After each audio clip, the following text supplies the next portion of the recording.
కడప నగరానికి నీటి కొరతను తీర్చేందుకు అదనంగా మరొక పంప్ హౌస్కు ట్రాన్స్ఫార్మర్ ఏర్పాటు చేసేందుకు అప్రోచ్ రోడ్డు నిర్మాణానికి స్థలాన్ని పరిశీలించినట్లు తహసీల్దార్ ఆకుల తిరుమల బాబు తెలిపారు.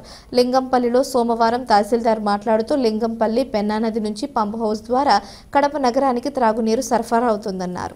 ప్రస్తుతం సరఫరా అయ్యే నీరు కడప నగరానికి సరిపోకపోవడంతో నీటిని సరఫరా చేసేందుకు అదనంగా మరొక పంప్ హౌస్ను పెన్నా నదిలో నిర్మించడం జరుగుతుందన్నారు. పంప్ హౌస్కు సంబంధించి ట్రాన్స్ఫార్మర్ ఏర్పాటు చేసేందుకు అప్రోచ్ రోడ్ నిర్మాణానికి జిల్లా కలెక్టర్ కడప ఎమ్మెల్యే ఆదేశాల మేరకు స్థలాన్ని పరిశీలించడం జరిగిందన్నారు. డీకేటీ స్థలాలు ఉంటే వాటిని పరిశీలిస్తున్నామని తహసీల్దార్ తెలిపారు. ఈ కార్యక్రమంలో మండల surveyor Somashekhar, revenue inspector Prasad, VRO Rajani, గ్రామ సర్వేయర్ కారుణ్య, వీఆర్ఏ కిషోర్ తదితరులు పాల్గొన్నారు. నీటి సరఫరా కోసం నీటి సరఫరా తక్కువైంది.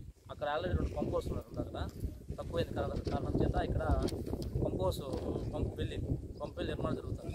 ఆ పంపు వెల్ నిర్మాణానికి ఇక్కడ పంపులు మన మోటార్ల ద్వారా నీళ్ళు తోవడానికి మన ట్రాన్స్ఫార్మర్ యాడ్ ఒకటి కావాలి. ఆ ట్రాన్స్ఫార్మర్ యాడ్ స్థలం చూపించడానికి ఇక్కడ రావడం జరిగింది. నేను మండల సర్వే గారు, మా ఆర్ఐ గారు, మా రెవెన్యూ స్టాఫ్, తర్వాత మా పబ్లిక్ హెల్త్ స్టాఫ్, మా ఏఈ మీద అందరూ రావడం జరిగింది. దీనిలో భాగంగా వాళ్ళకి సైట్ చూపించేసి తర్వాత అప్రోచ్ రోడ్ చూపించడం భాగంగా నిన్న ఎమ్మెల్యే గారి ఇన్స్ట్రక్షన్ మేరకు, మన కడప ఎమ్మెల్యే గారి ఇన్స్ట్రక్షన్ మేరకు, తర్వాత మన కలెక్టర్ గారి ఇన్స్ట్రక్షన్ మేరకు వచ్చేసి సైట్ చూపించి రావడం జరిగింది. కానీ ఆల్రెడీ చూస్తున్నాము. రేపు మార్నింగ్ వచ్చేసి సర్వే డిపార్ట్మెంట్ చేసి ఎంతవరకు రోడ్ నిర్మాణం వరకు రోడ్ ఎంతవరకు ఒరిజినల్ రోడ్ ఉంది, తర్వాత ఎంతవరకు ఏమన్నా ల్యాండ్ డికేటీ వాళ్ళ ల్యాండ్ అవసరమా చూసేసి రేపు ఎస్టిమేషన్ వేసి రిపోర్ట్ ఇవ్వడం.